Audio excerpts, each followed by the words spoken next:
So we got the footage of Gunna making his first court appearance via jail court iPhone, and just wanted to go ahead and show you this quick appearance before the magistrate judge, and the performance by his lawyer Don Samuels, I think, was an excellent effort on his behalf to try to secure a bond for his client Gunna, otherwise known as Sergio Giovanni Kitchens.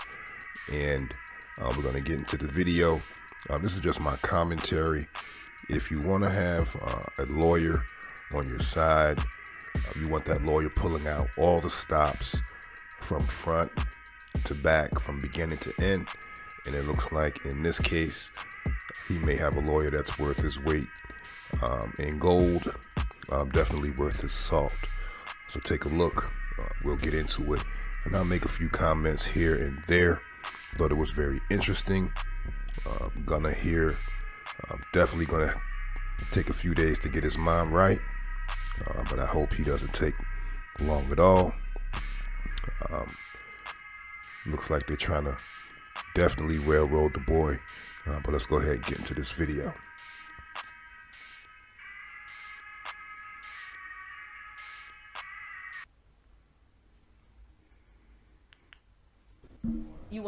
Good morning, Mr. Kitchens. My name is Judge Wolf. We're going to go on the record now.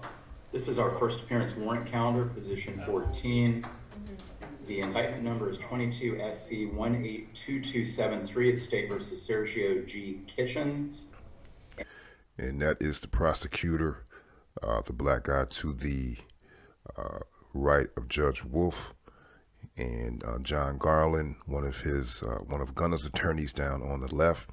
Don Samuels on the right, slightly off camera, but he'll be coming in soon. Mr. Kitchens, again, I'm Judge Wolf. This is a calendar to let you know what's going on with your case. There are a few issues that we might take up. I want to remind you that you're presumed innocent. You have the right to remain silent, and you have a right to a lawyer. Your lawyer, Mr. Samuel, as well. Gunna definitely looking like he needs some sleep. Boy, I'm sure he's not getting much sleep in there. Mr. Garland, they're on the call. We're doing all this remotely because of COVID. So we also have the prosecutor on the case, Mr. Smith. Mr. Smith, if I could begin with you, sir. From the state's perspective, this is a little bit different because the case has been indicted. What is the state asking the court to do, if anything, today? The state's position is that because this is a direct indictment, jurisdiction will lie with the Superior Court Judge, the Honorable Judge Glanville, I believe has been assigned to this case. Okay. So the prosecutor in this case is basically asking the judge, the magistrate judge, to defer to the Superior Court Judge, as the case has been assigned to a judge named Judge Garland. The prosecutor is asking the magistrate judge here, Judge Wolf, to basically punt the case in its entirety, bail included, bond hearing included, down the road for Judge Glanville to rule on at some point in the near future or distant future. And I did see that on Odyssey. It looks like Judge Glanville, who is an elected Superior Court judge, was assigned the case. So, Mr. Smith, is it your position that probable cause has been established by the indictment? Correct, Your Honor. Okay, and Judge Wolf kind of sassy there. I don't know. Is it just me? I don't know. I'm tripping. But let's keep going. the other issue that often comes up with these... Judge Wolf sound like Judge Cat. God damn it. Let's keep going. First appearance calendars is bond. And so do I understand you that you're asking Judge Glanville to take up any bond issues? Yes, Judge. Okay. Let me hear from Mr. Samuel on both issues, the PC and the bond. So they definitely want Gunna to languish in jail for as long as absolutely possible before he makes bond. If he makes bond, this is just a tactic that the courts, that the prosecutors use to put the pressure on you, hopefully to get you to flip, cooperate, and start, hitting some high notes, no auto tunes. Let's keep going. Anything you would like to add, sir? Smash that like, subscribe to the channel. You know how we get down. Your Honor, there's nothing to add on the probable cause. Obviously, the indictment's been returned, so we can't challenge the probable cause. We do believe that you have concurrent jurisdiction to consider bond. This is a case in which Mr. Kitchens is, I'm sure you haven't had time to read through the indictment in this case, but the allegations, just reading the indictment itself and nothing more, it is so clear that he is entitled to bond. There are, in essence, 2 traffic offenses, not trafficking, but motor vehicle traffic offenses that are alleged. I represented him in one of those cases, and he was... Watch Don Samuel work. Watch him earn his money. Found guilty of a window tint violation. That's the RICO allegation with regard to 4 or 5 of the paragraphs of the RICO indictment. The other one... This is a lawyer that you can tell has been paid in cash. claims that he was speeding and got a speeding ticket. Actually wasn't even the driver. And someone in another car had a gun. With regard to, and the only other allegations in the RICO indictment involve lyrics for some of... In sidebar, and this is how RICO cases work. They can go back as far as 10 years. Any offenses that you may have committed or been accused of, they can tie those to the case and basically try to take you down once again. And basically it's like double jeopardy almost, because most of these cases have been adjudicated. And that's what Don Samuel here is doing, basically trying to minimize those charges and, make it look as if they were not serious at all, which they don't sound very serious at all in the grand scheme of things. When you think RICO, you usually think violent crimes, but apparently Gunna has no history of violence. Let's keep going. Smash that like. Songs, some of which are some of the most internationally famous songs right now. Top songs on Billboard, #1 albums in the country, and the prosecution has indicted him, alleging those lyrics as being part of the reasons why he's guilty of a RICO offense. He voluntarily surrendered yesterday. He wasn't picked up. We called the sheriff, said we're coming down. And prosecutors around the country as of late are really going crazy when it comes to prosecuting rappers who end up in court based on the content of recorded songs and lyrics and such. Let's keep going. The indictment was just returned. I talked to the DA, Mr. Geary, told him we were coming down. Nobody had to go pick him up. He poses no risk of flight at all. He's been born and raised in Georgia, been here his whole time. His mother is sitting across the table from me here in my office. And he has no felony convictions of any kind. We are sitting here in jail at this point on a RICO allegation involving 2 motor vehicle offenses plus lyrics. And that is it, Your Honor. And they have to wait for however many weeks it's going to take to get on a calendar with Judge Glanville, on a 26 defendants in this case. And I think you have concurrent jurisdiction. I've had plenty of cases where magistrates have set bond in cases. This isn't a case in which the magistrate lacks jurisdiction to set bond. It's not one of the 7 deadly sins. May I ask a question? And I apologize for cutting off Mr. Samuel. That's okay. I want to just deal with that threshold question first. The court does tend to agree with some of what you said, that this isn't one of those offenses where bond would only go to a superior court judge. Correct. There is concurrent jurisdiction on the bond. Whose screen you want? But I do want to hear from Full Mr. screen, Smith yeah. from the state. Whose screen Is do you there, want before? Whoever's talking. you're saying that you would rather Judge Glanville hear the bond, correct? Judge, what I'm saying is that this case has been indicted, and this has already been assigned to Glanville. So I believe jurisdiction lies with Judge Glanville. And so do you have any legal authority at this point to say that the court does or does not have authority to consider bond today? I can pull it for you, Judge. But again, with it already being assigned, I believe it's the jurisdiction with the Superior Court. But I can get that for you. And has there, Mr. Samuel, I appreciate that, Mr. Samuel suggests that there's no court date scheduled before Judge Glanville. You might have said this earlier, but when was it indicted? Indicted.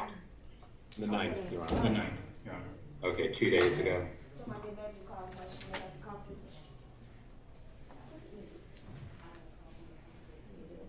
Okay, and do you agree, Mr. Smith, that the indictment issue notwithstanding, that based on the charge that Mr. Kitchens was indicted for, that the magistrate court would have authority to set bond on that charge? You're just saying because the case has been indicted, it needs to go to Judge Glanville. And has been assigned to Judge Glanville. Right. And is there any word from Judge Glanville's office that they want to handle this and that they don't want? And you know, this judge is seeming like he wants to chime in on this bond situation. He's seemingly, questioning the prosecutor as to whether he has any authority from the superior court, which would indicate that they wouldn't approve of the magistrate court making the ruling on the bond. And so, yeah, this goes on for a little while. Let's keep going. This court to hear the bond issue. Not that I'm aware of at this time, Judge. Okay. We're And not aware of that either, Your Honor, just so you know. okay. And so, I just want to make sure, Mr. Smith and Mr. Samuel, that the court starts with the premise that I don't have authority to do anything in particular unless the law expressly allows the court to do it. And I'm just a little concerned, Mr. Smith, where you say, and I respect your position, that because the case has been indicted and assigned to Judge Glanville, that would remove jurisdiction. And you said that there's authority for that. I can do one of two things. I can either just say, in the court's discretion, I'll move it on to Judge Glanville and let him hear bond. But the court is a little bit concerned that there's no court date scheduled for that. Or I would need some kind of authority from the state indicating, or some indication from Judge Glanville's office that So Judge Wolf's one of his concerns is that Gunna may be sitting in court or sitting in jail indefinitely, as there has been no action scheduled as far as the superior court is concerned. So he does raise the issue of there having been no bond hearing scheduled, any action scheduled, and in that case, that may cause Gunna to sit unduly in jail for an extended period of time, pretty much in limbo. Let's keep going. they would prefer to handle the bond issue. It is a conspiracy to violate RICO charge. It's one count. So what's the state's position on that? Do you have any authority for the court?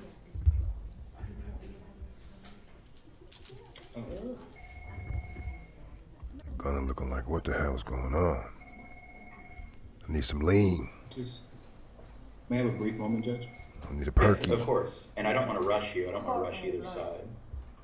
I just Yeah, want to the- get, I want to get the relevant authority for you to show that it's within the jurisdiction of the Superior Court. Oh, thank you. Look like you need an Let me check Adderall. your email. I sent you a copy of delegating order.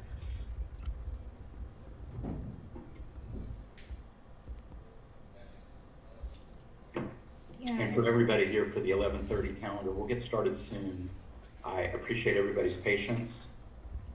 We'll resolve this case one way or the other in the next several minutes. Your Honor, I just want to clarify that which case are we dealing with right now? It's position 14 on the first appearance warrant calendar. It's 22 SC 182273. Thank you. Yes. And good morning to you, Ms. Mackey. Good morning, Your Honor. Sassy Judge Wolf. Zesty. Gunna like, man, get me up out of here, man. You know, and if he's drinking that lean, he'll definitely be going into opioid withdrawal, if not already.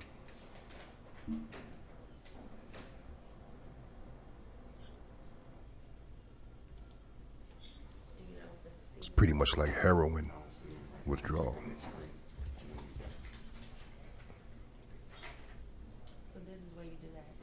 Where he holding that stomach.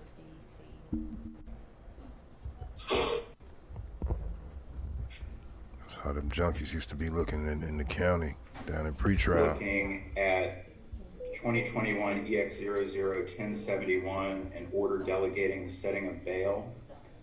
It was filed June 11th, 2021.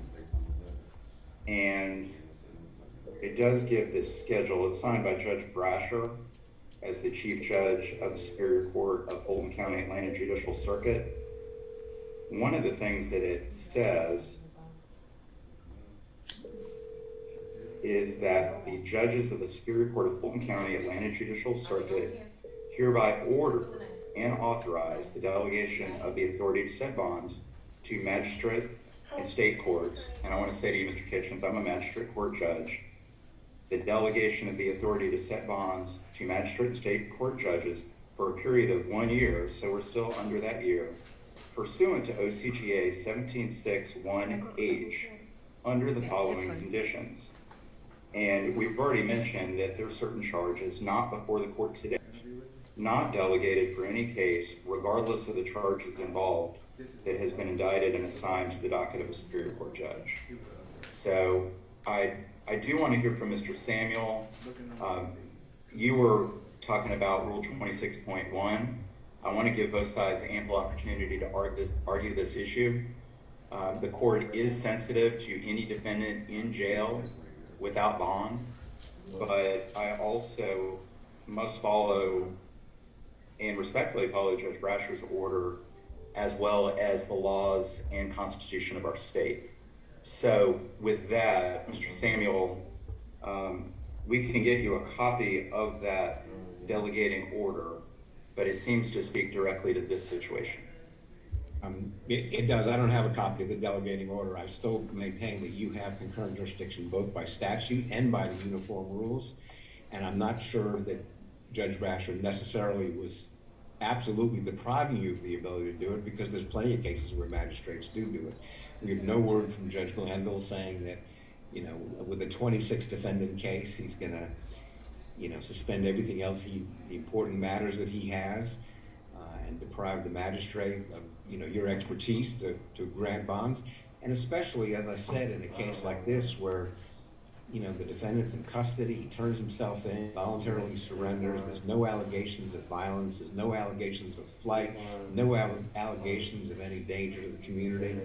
And, you know, Judge Glanville, for all we know, is gonna, you know, set this down for a hearing sometime in June or July, because it's just a 26 defendant case. And I think that, you know, given your authority, let the prosecution appeal if they want to appeal the granting of bond in this case. They have the authority to appeal, and see if you know, Judge Glanville, he may very well welcome having you give him assistance. You know, we all trust you, Judge Wolf. You've been around longer than, not everybody, but most people. And so we think you ought to hear from us on bond. Okay, well, I will dispute two things you said about any expertise I have, and also that I could help Judge Glanville in any way. He does a fine job and doesn't need my help. I just take the reading of that order from Judge Brasher. It's something that I apply regularly when I handle these calendars, and I'm not going to make an exception today.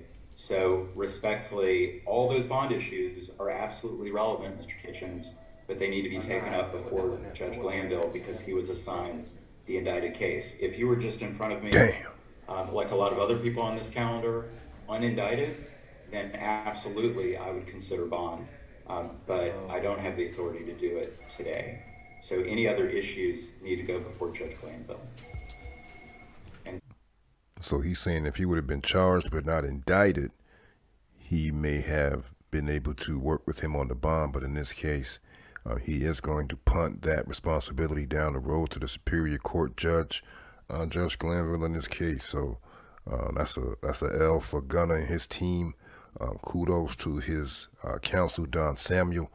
He did what he could. You know, he put them tap damp shoes on, and damn it, he was dancing the jig. He was damn near about to bust a sweat out there in the office. Gunna's mom is in there sitting across the table from him, definitely putting the evil eye on him, putting that pressure on him. So he was working. Damn it, he's going to need a ham sandwich after this hearing. Kudos to that man again. Let's continue. So with that, is there, Mr. Samuel, anything else for the defense that that I can say or address? The only thing I can say, Your Honor, is that we will contact Judge Glanville's. What's that white glove? Oh, that must be. Oh, that must be the cursor. I was like, what the hell Demetrius Smith got going on? That white glove next to his face. It just looks. I don't know. That shit look crazy to me. But let's go. Office, we've been trying to reach over there today and see if he will authorize you to consider bond, and hopefully we can get back before you, maybe not later today, but within a day or so, to see if he will authorize you to John Garland look like he got a lot on his mind. Why? Damn. do it, notwithstanding Judge Brasher's standing order. And I appreciate that. Court's always here to serve everybody. In in a neutral, even-handed way, and so if that situation arises, we're here. Okay. Yeah, he looked like he's in pain. He's getting that junkie grabbing of the midsection, hunched over. Yeah, he's about to get sick. It's gonna be bad for that boy. And so in the meantime, Mr. Samuel, Mr. Garland, very good to see both of y'all. Do you have any other cases on the calendar? Nothing else from the defense, Your Honor. Okay, well, be safe. Hope to see both of you soon. Okay. Thank you. And before you this case. Judge, just want to point out, again, similar situation as well yesterday. The court declined to hear it, so kind of echo your ruling today, Judge. Okay. And Mr. Smith, if you don't have any other business on the calendar, you're excused, but both sides are welcome to stay with us. It's an open courtroom. I do believe I have a few more positions on the calendar, Judge, so I'll stick around. Okay, we'll try to get you out of here as fast as we can. Mr. Kitchens, that's the order of the court. It's kind of a non-order. Everything needs to go in front of Judge Glanville. So good luck with everything. If you have any questions, please see Mr. Samuel. Thank you, Your Honor. Okay, thank you. Be safe. Rough.